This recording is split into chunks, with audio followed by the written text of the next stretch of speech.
Hello there, and welcome to the Thinking Fellows podcast. My name is Caleb, and I'm joined by doctors Adam Francisco, Scott Keith, and our guest today, Jonathan Mumme. We are going to answer a listener question that I actually said we would answer 4 months ago. So I don't remember who the listener was, but if you are listening, I'll search through my emails and I'll respond to you. But somebody asked us the question, why do you worship? Why do we worship?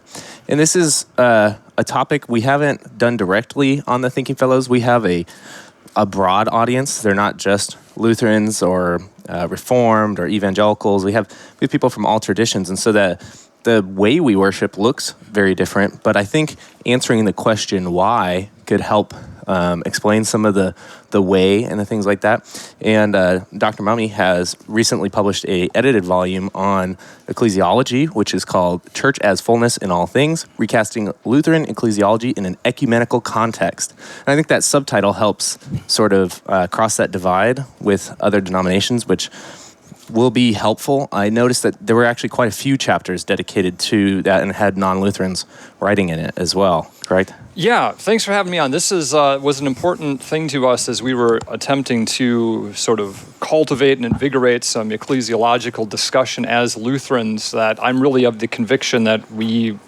want to and need to do this with brothers and sisters of other Christian traditions, other denominations. And so, yeah, there's a number of essays at the back of this volume where you've got non-Lutherans saying to Lutherans, this is, what I can be taken from your ecclesiology and what I think you could learn from us. And that was a very productive project, and of course we're all worshiping as Christians, and so this is a place where we are naturally crossing paths with one another, but also just in our week to week, day in, day out lives as Christians. There's room to be together here in our thinking.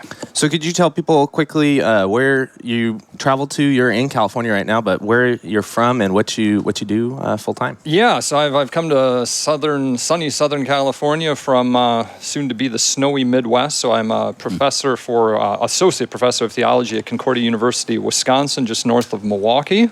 And I've been teaching there this is my 6th year now, and I'm in town, so to speak, for the annual conference of the American Academy of Religion and Society for Biblical Literature, with some other things going on around that. So I've been conferencing the last 2 days and got to shoot up here to be with you all then for the Thinking Fellows today. Yeah, you took old, reliable Southern California public transit. And it was only 10 minutes late. So that's actually pretty miraculous. I'm crossing my fingers for the way home because there's a flight attached to the next train, but we'll hope for the best. I think you should make it, yeah. So I'm just going to ask that question sort of directly, and maybe we can make it as basic as possible. Assume that the person who's hearing has experienced some form of Christian worship, but that the question of why they're here, maybe address what the general assumptions would be, and then see if there's anything to add. So why do Christians worship? Anybody? Takers. Oh, I thought you were asking Jonathan. Yeah. Oh, okay. If you're asking me, then I should say something. All right. Sorry, I'm the newbie, everybody. Yeah. Well, so let me put on my loose professor hat for a second and say, well, what do we mean by worship first? And I think that probably somebody who's had some experience with this, but maybe not a lot, and doesn't really feel like he or she can answer that on one's own, is going to first see worship as something that this bunch of people is doing for God. Like are they rendering him some kind of service? Why do they get together like this? Why do they feel it's important to do this kind of stuff? And the first thing I'd want to highlight, for that person or any person is certainly, motivates my own worship life as a Christian, which is if God shows up and human beings run into him, things happen. And that is eventually going to be some kind of worship. You can see this, throughout the Old Testament. If you think about these theophanies of God in the Old Testament, when somebody meets with God or the angel of the Lord and they realize what's going on, they fall on their faces, right? So first question is, does God somehow show up in this world and interact with human beings? And of course, that's the very essence of our faith. Yes, the incarnation and what flows out from that and kind of anchors all of human and salvation history. and then how that shapes the life of Christians today. So very much at the heart of that, and in a lot of ways at the heart of my essay in this little book here that we put together is God showing up as he shows up today, giving what he gives, doing what he does, and then that being the anchor of worship. And then subsequent to all that, I do some stuff like, pray and confess and sing and the like. But worship in the sense of, if we set this in a broader sort of, under a broader sort of heading, we might say, it's difficult in English. Have you ever thought about this? Like the moment we say worship, we're talking about something we're doing. Yeah, right? It sounds like work. Right, it does, because God doesn't worship, and so if we're going to talk about worshiping, then we're talking about something that we're doing. But that doesn't anchor my understanding of worship. My understanding of worship is God shows up, God does stuff, God gives gifts, God serves, and then That's unique, though. Yeah. I mean, It might even be unique to Lutheranism. Okay. In a lot of ways. Well, no, that idea that when we come together to worship, that God is the one doing the working if there's work being done in this. I don't even think that's... You can get some very principled, Reformed, I'd say like of the sort of Westminster South, Mike Horton crowd who will talk that way. But I haven't heard that spoken of like that in many other circles. No, a lot of the time it's, what gifts we are giving back Right. to God, which seems Sacrifice and thanksgiving. why like a lot of the conversation gets hung up on, say, music and music preference and things like that, because that is the thing that we can give back to God is our songs of praise or something like that, or our prayers of thanksgiving. And, commonly like, the TV picture of worship often looks sort of almost pagan, where you're just sort of summoning God or trying to get God's will to do something for you here in this world. And it's it's usually not focused on salvation as occurred on the cross with Christ, and then the gifts dispensed through that and how they are dispensed. Yeah, in more charismatic churches, they use the phrase God shows up, but it's not in the form of sacraments or forgiveness of sins. It's in your heart. In your heart, or the manifestation of charismatic Tongues gifts, or something. from tongues to rolling around on the floor. Yep.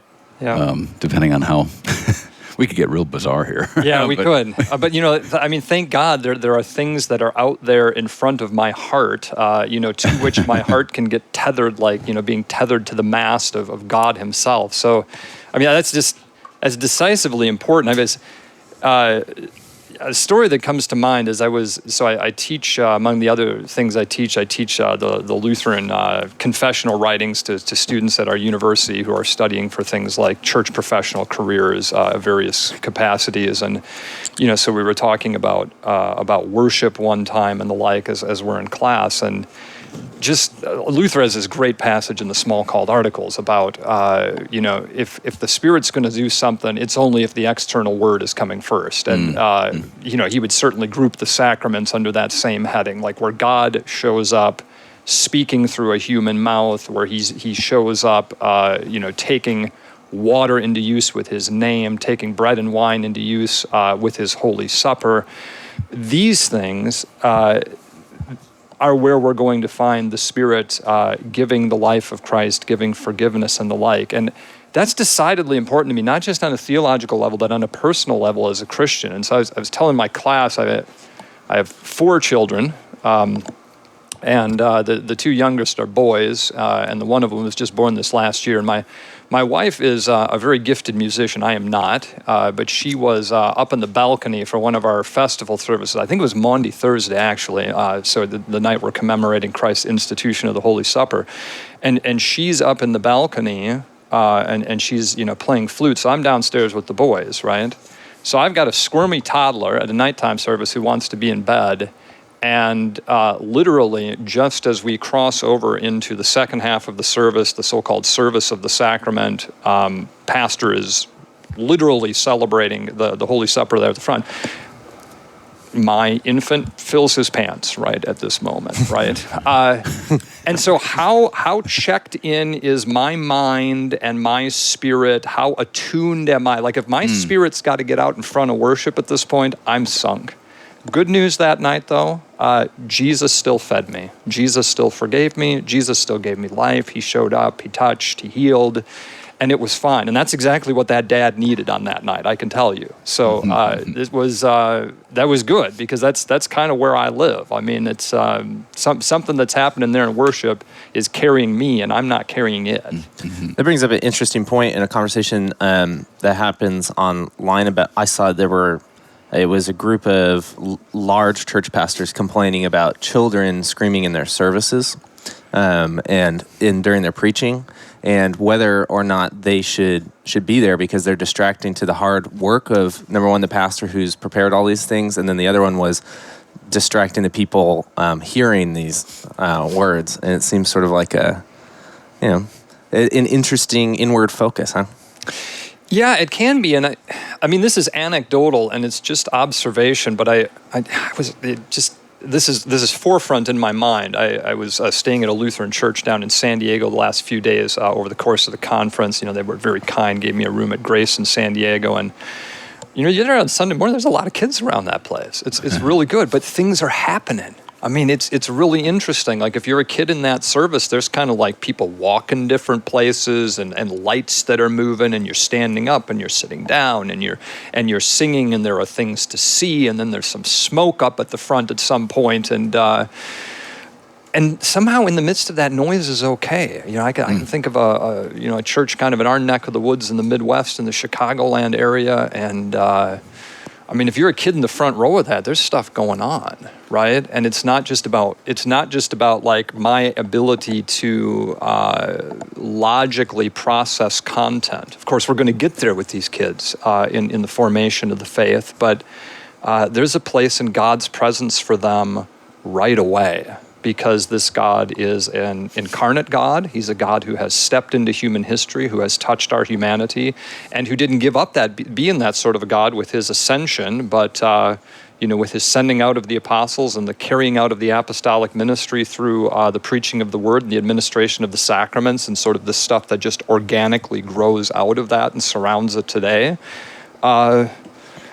He embraces people, and kids get embraced, right? They're quick to embrace.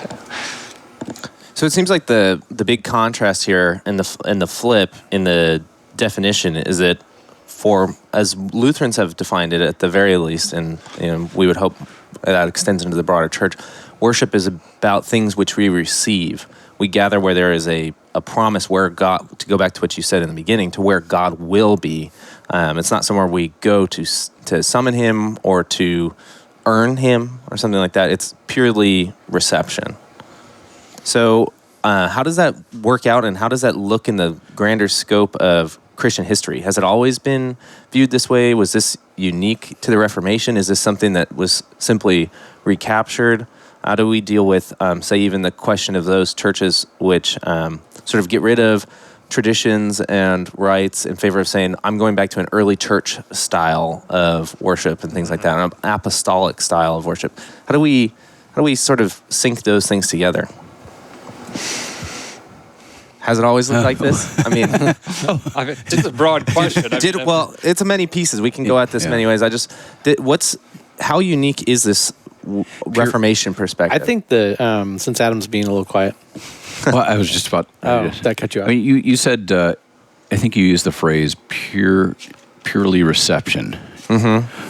I mean, is that all it is? Is it pure? I'm going to ask you because you're the expert, Dr. Mumme. Is it pure reception? I mean, is that we're just going there like just to receive gifts? To be sure, that's primarily why we're going there. But is that it? You see, to give. I mean, and I'm being kind of devil's advocate. No, that's good.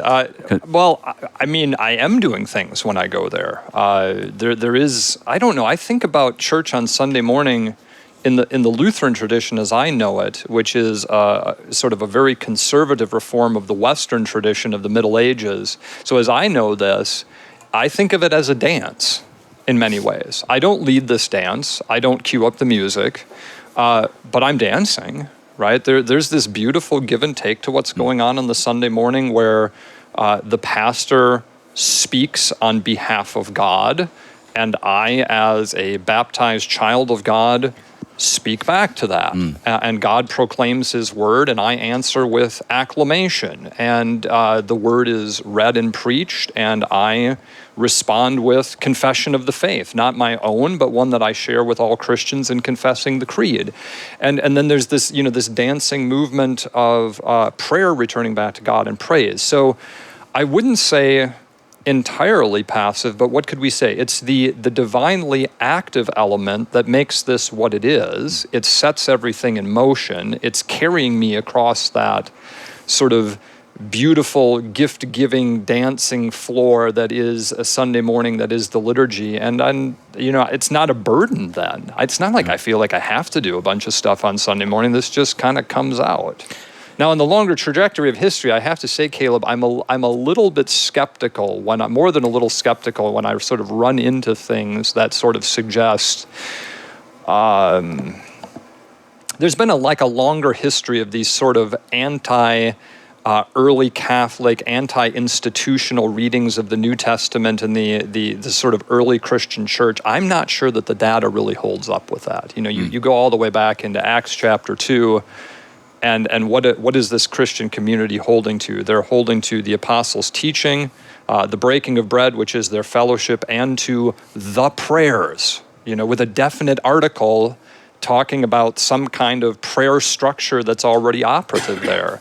This was not, I don't know, some gathering where you just got together and there was no sort of order to this, right? There's a way of walking into a traditional church, in air quotes, and looking at this and what's all this stuff that they've imposed on top of Christ? I think that's kind of an upside. Well, even the traditions that these Christians would have come out of would have had some worship structure. I think that's you sort of have a noble paganism that comes into Christianity through some of this. It's they weren't adopting the Jewish structure of worship or something like that, and it doesn't seem to flow. Number one, how Romans would have worshipped various gods with structure and temples and buildings and priests, or how the Jewish community engaged in worship either. It seems like it would have been a totally foreign concept to the time. Well, it's a foreign concept to gathering together as a group of people. I mean, if you gather together as a group of people for a specific purpose more than once, some committees start around. Yeah, some liturgy will come out of that, if you want to call it a liturgy. I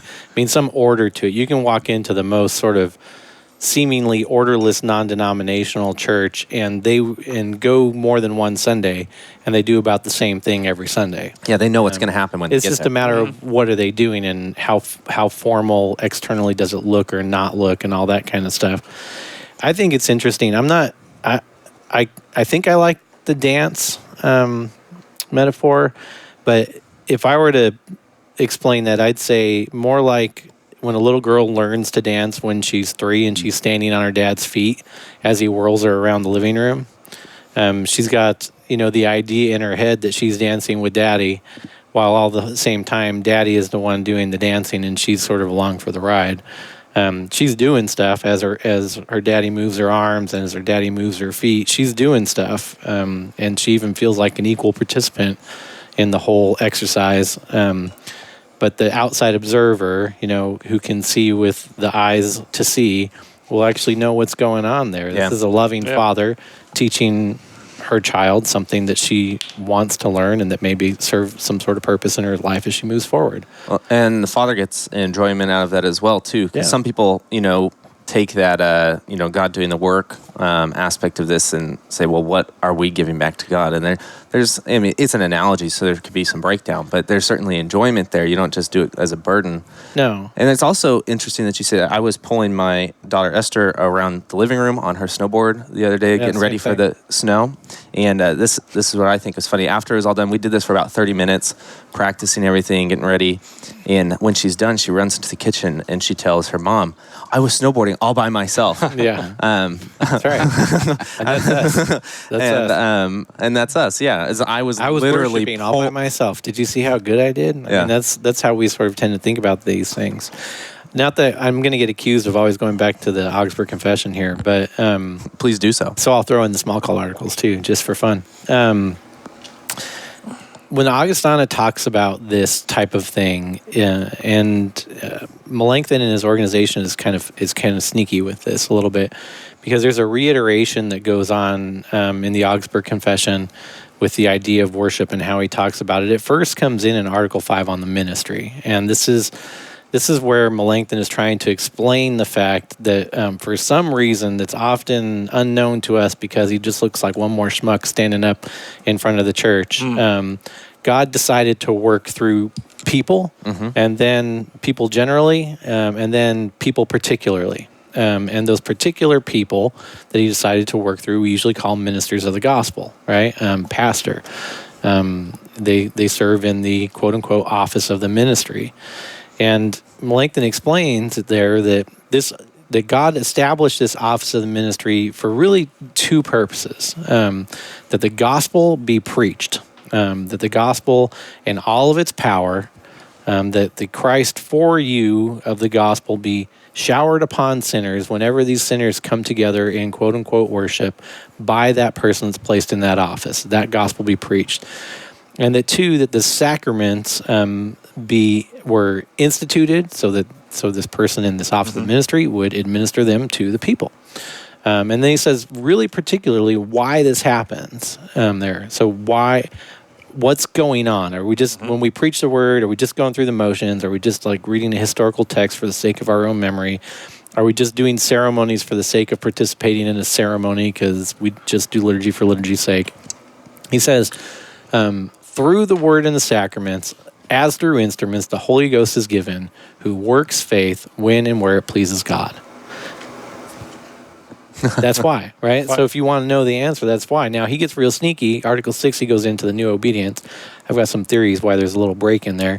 And then Article 7, he goes on to of the church, right? And so you think he's going to say something all brand new because it's a new article. Like he already told us what the pastors were all about, and he's going to talk about the church. And it's obviously going to be something different. Otherwise, why didn't he just throw it into Article 5? Well, he doesn't.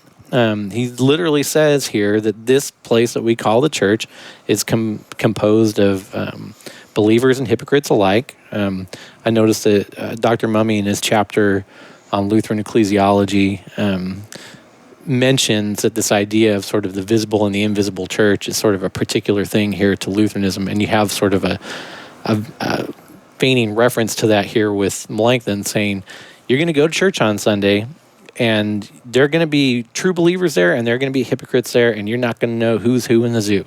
So just work with it. Just sort of live with that sort of tension.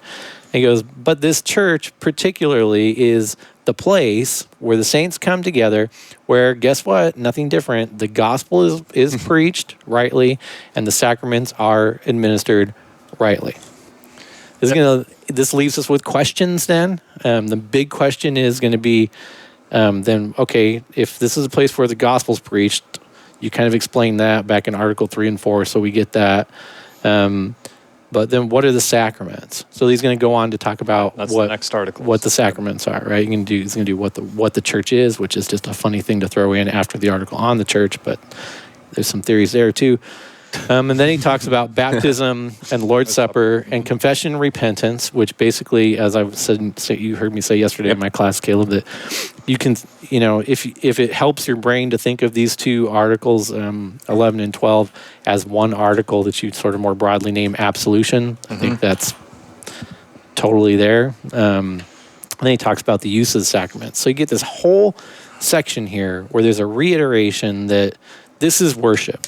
We come together as the saints. There will be among us true believers and hypocrites. And when we come together, the gospel needs to be preached and the sacraments need to be rightly administered. And at the bare minimum, that's what worship is, as led by a minister of the gospel in the office of the ministry in this thing that we call the church, or that Christ ordained as the church.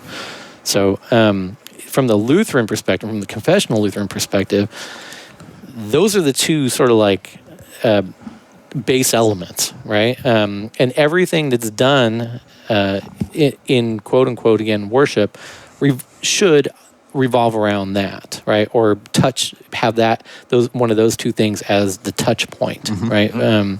We shouldn't really, or we don't really need to do anything within what we call worship that doesn't touch on one of those 2 points. Now, this is, in my experience, these are called the marks of the church sometimes. And the fact that there are just sort of these two things only is interesting, and I do think unique in as far as like a drawn out explanation for what this thing is unique within Christian history, to think of it just pared down to this level. Within the Roman Catholic system, you had sort of this working together system of the sacraments where you're doing some and the church is doing some, and together when you both do it sort of serendipitously, you fill up your grace bank and all that kind of stuff. And in the sort of more reformed system, it's sometimes difficult to say that sort of there's so many branching outs there of what it means to be reformed. It's sometimes difficult to say. There's certainly a confessional movement in there that would say very similar things. There's also very enthusiastic. It's also very enthusiastic. Even when they say similar things, they're gonna add church discipline to that, right, as what the makeup of the church means. So, and then Luther reiterates this in Smalcald articles a couple times. The big one is on the section on the gospel, where he really just sort of lays out what, and I anytime I think of this section in the gospel that Luther writes in Smalcald, I'm kind of thinking of it as he's saying, how does the gospel come to you? Yep. Right? And he talks about particular and sort of more broad. And as he speaks in the article on the gospel in Smalcald, it gets a little more sort of splayed out. Particularly, again, some dude in the office of the ministry is going to get up and he's going to preach to you in a very particular way. There's baptism, there's the Lord's Supper, there's absolution, right? And he just calls it out as absolution there. And then he says, in the coming together in the communion and the fellowship of the brethren, quoting, wherever two or three gathered in my name, there I am among them. So it kind of starts real narrow, it splays out a little bit, that even when we come together as Christians, God's promise is to be there among us. This is one of those places in Christianity, too, where you can, in the Reformation, sort of see the divide between those traditions which sort of reject tradition outright, but on those which place it within sort of a list of categories where sola scriptura is at the top. And you can see a big difference, because with Lutheran, since this isn't an internal inspiration, it's all external, you need people from every generation passing down the goods, passing down the gospel, maintaining the proper administration of the sacraments. You have to have some sort of tradition which maintains these things in order for it to continue.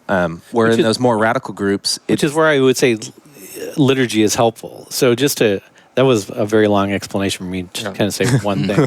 I want to jump in on a point of that, but I don't want to interrupt your point of the liturgy there.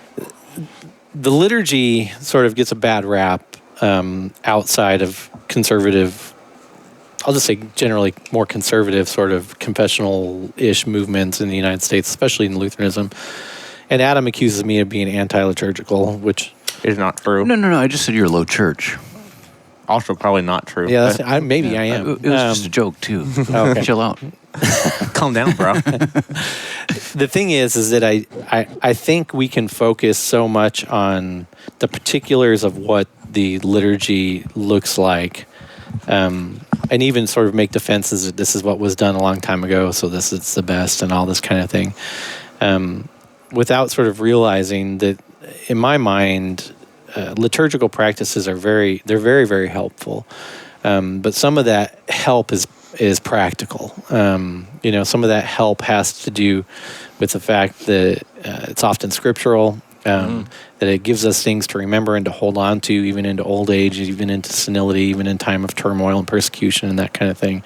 That it's common practice. I can go from this church to the next church to the other church, and if they all are, practicing the same liturgy, I can jump in and I know what I'm doing. That it helps hand down the faith from generation to generation. These are all practical things that I think, say, like Melanchthon and even the apostles, from their writings, you get the sense that they agree with this idea. But let us not fool ourselves that we have like the perfect formula, and that any formula is the perfect formula that we call the liturgy. All of this, we, the people that are in not me, you, the people that are in particular offices who are sort of landing on this liturgy or that liturgy or prayerfully considering what it should look like and all this kind of stuff, you're still sinners. And our practice and the people for whom you are particularly called. Yeah, they are sinners too. And so keep our eyes on the prize, the gospel preached rightly, the sacraments administered rightly. What can support that? What can support that in the service? What does it look like? What does it sound like? What instruments are used? How many candles? Incense or no incense? Go crazy. Which is kind of Article 15 of the Augsburg Confession, right? This isn't the essential stuff. It may not contradict what's come before. We have what comes before is from the Lord up to Article 14. Article 15 is this is going to be there, but we don't have a direct word from the Lord on these things. Or in the common parlance, you do you, man. You do you. And I mean, you could talk about keep it centered on the proclamation of the gospel and the administration of the rightly administered sacraments, and you're going to be in good shape. Can I spin this back around like the Keith the Elder to Keith the Younger here?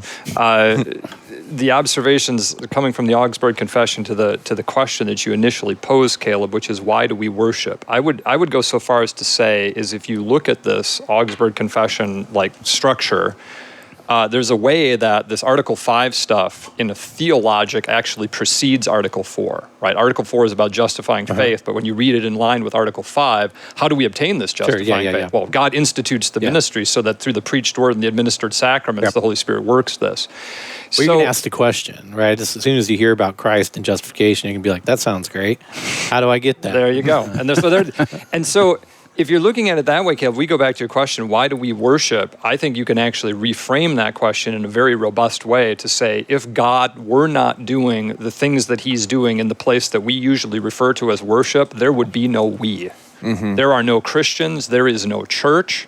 And then when you get to Article 7, this is exactly how the church is defined. It's defined, yes, as believers and saints by way of this faith, in whose midst the gospel is rightly preached and the sacraments are administered according to it. And those are divine passives, right? God is seeing to the preaching of his word. God is seeing to the administration of his sacraments.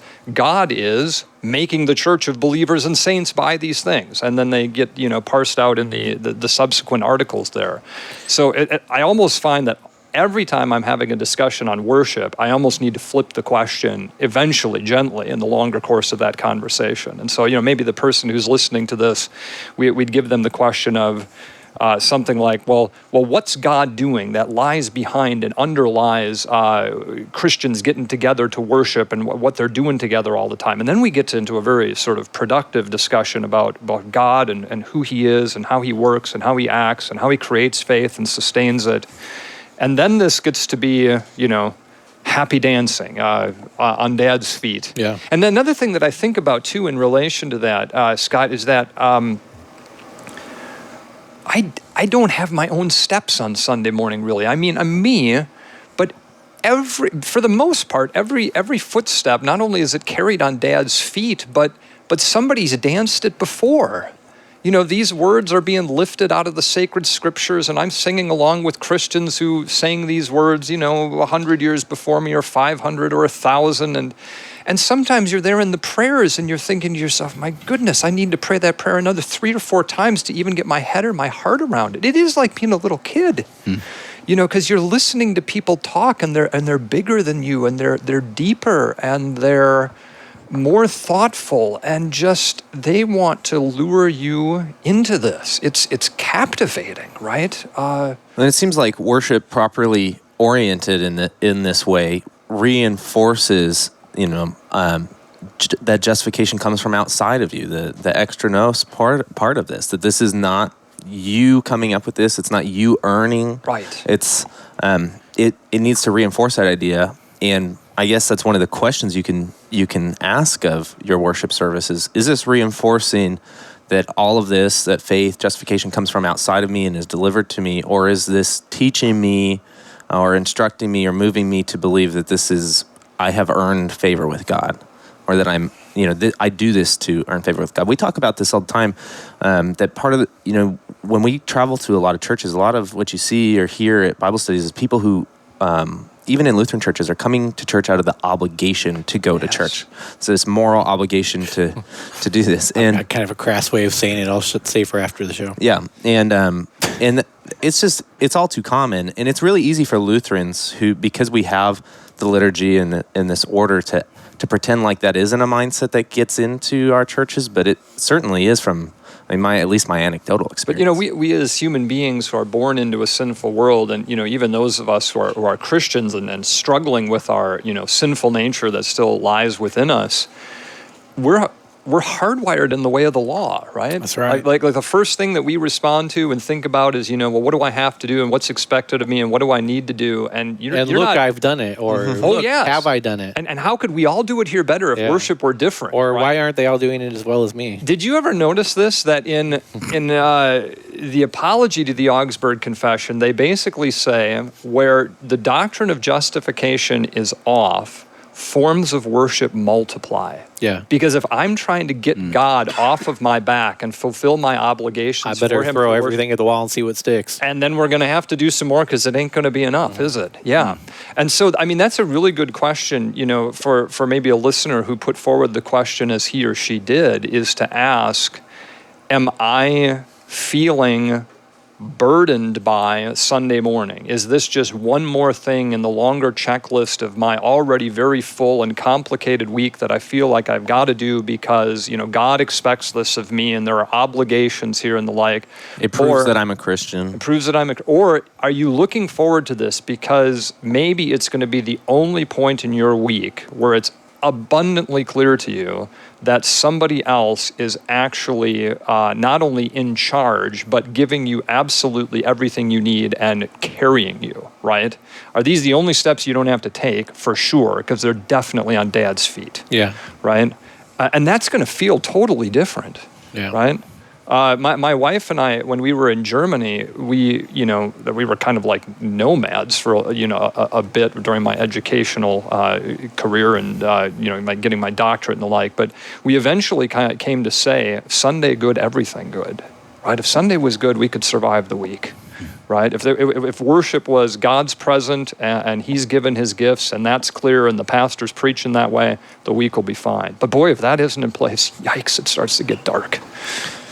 It's hard. I'll be with you on that. It's hard to go to a church and not get the gospel. It's an off-putting thing for the rest of your day and certainly the rest of your week. I don't know. Every time it happens to me, you end up thinking about it and talking about it a lot just because of how jarring it is. Well, every week you leave and you head out into the world into your particular vocation or vocations, and you're at war. You're at war with the devil, the world, and probably even most of all your own sinful flesh. And you're beat down by, your decisions, the decisions of others, the fact that this world and everybody in it is exceptionally sinful, including you, maybe especially you. And if you come to church on Sunday and it's not the foxhole that it should be, and it's just one more day of war, it's difficult. Yeah, it's difficult. I recall my pastor in Berlin saying, he quoted an ancient Christian dictum. I shouldn't risk Latin on your podcast, but I'm going to. Sine Dominico non possemus. We can't live without the Lord's day, right? I won't survive. I can't make it without what's going on here. And of course, that's not because of what I'm doing here, but it's because of who God is and what He's doing there, right? The foxhole, right? I've got to have some shelter here. It reminds you of Christ's words, right? That man was not made for Sabbath, but the Sabbath for man. Right. God intended. He's going to give us some rest here. Yeah, God intended this day, on whichever day, I don't want to get into that, on whichever day, And when you drive, you do it, when you worship, God has given us that day for rest. And the best rest is the rest that comes in knowing that you stand in Christ alone and that He stands for you. And you get that through the proclaimed gospel. And when the words of Christ and the elements are placed on your lips and you hear the pastor tell you that you are taking and eating and drinking the body of Christ for the forgiveness of your sin. I mean, that's great. We're at time. Unless anybody has extra comments, I'll close out the show. I think that's a pretty strong way to. He's got a lot of notes here. You do have it all. He starts with Cain and Abel. I feel like we haven't gotten through anything. No, it's okay. Like I love your format, which is you just kind of get in here and things start going. So I didn't want to get in the way. I'm just glad to be playing along. Just maybe a closing question. So I don't know what percentage it is, but maybe Caleb could tell us. We have a lot of listeners who wouldn't know what the Augsburg Confession is. Maybe. I hope not. I hope that's not the case anymore because we do so many episodes on it. Yeah, but I mean, let's say we've got a new evangelical listener. That's a good call, Adam. Okay. Yeah. What would you say to them concerning why and perhaps how, without getting into details, how ought we worship? How then shall we live? How then shall we live? And through the Augsburg Confession. Without any reference to... Without any reference to that. How then shall we live? Why do we worship? Okay, let me try to do this in just a couple of sentences here without going overtime. You've got 1 minute and 53 seconds. All right. Okay, so here's the thing. God shows up in a fallen world. That's what he does. That's the big story of the Bible is God shows up. God is merciful. God gives life even when sinful human beings have broken with him. That's the overarching story. That is the story at which the incarnation is of which the incarnation is the very heart. But that God who takes on human flesh and blood does so to deal with us as embodied flesh and blood human beings. And he doesn't stop being that sort of God, which he was in the Old Testament and in the New Testament when Jesus ascends to the right hand of the Father. He pours out the Holy Spirit on the apostles so that they preach repentance and the forgiveness of sins, baptize, forgive, make a church for him among all nations, which is a church in their being served by him through that ministry and these things. And so that's how we live. And I live on the receiving end of that. That's me as a Christian. That has reached me in time, space, and human history, and it defines life. Right? I wouldn't know Jesus, I wouldn't be a part of the church, and I wouldn't happily be anywhere on Sunday morning if that weren't the overarching reality that's underwriting it. That was good. That is a good. That was good.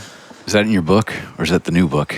A new book. That's kind of like standard religion 110 material at Concordia, Wisconsin. But yeah, this is in there too. That's not standard anywhere. Yeah. Don't fool yourself. All right. That's not standard anywhere. The little quote from the chapter in the book there, I was looking at a guy by the name of Ernst Kinder, a 20th century German theologian, and he basically what he's saying is the marks of the church, preaching the word, they mark the church because they make the church. That's right, yeah. Beautiful little tagline there for understanding that. I think that we say this a lot on the show, Adam, but because it's hard for us to make particular recommendations, right? But if there are listeners out there who are wondering what to do, and say, find a place where that gospel is preached rightly, and find a place where God's gifts in the sacraments are regularly given to you for your good. And if you find that place, hold on to it dearly.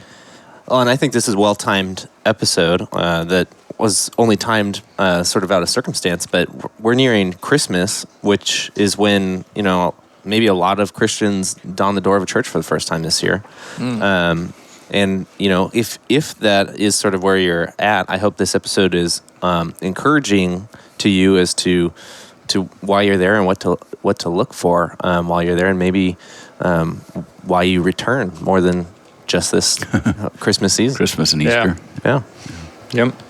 Creaster, yeah. Is that derogatory? I hope not. Couldn't help it. Yeah. Well, hey, thank you for listening to this episode of The Thinking Fellows. We are still in our year-end campaign. If you would like to support the show in its ongoing recording through the end of 2019 and 2020, I'll put the donate link in there. Like we've said before, affordable recurring donations are a really great way to help the Thinking Fellows Podcast Network and 1517 in general. I'll also put a link to Jonathan's book in the show notes as well, so that you can buy it or look at it if you're interested in looking at this topic further. All right, thank you for listening to this episode. We'll catch you next time.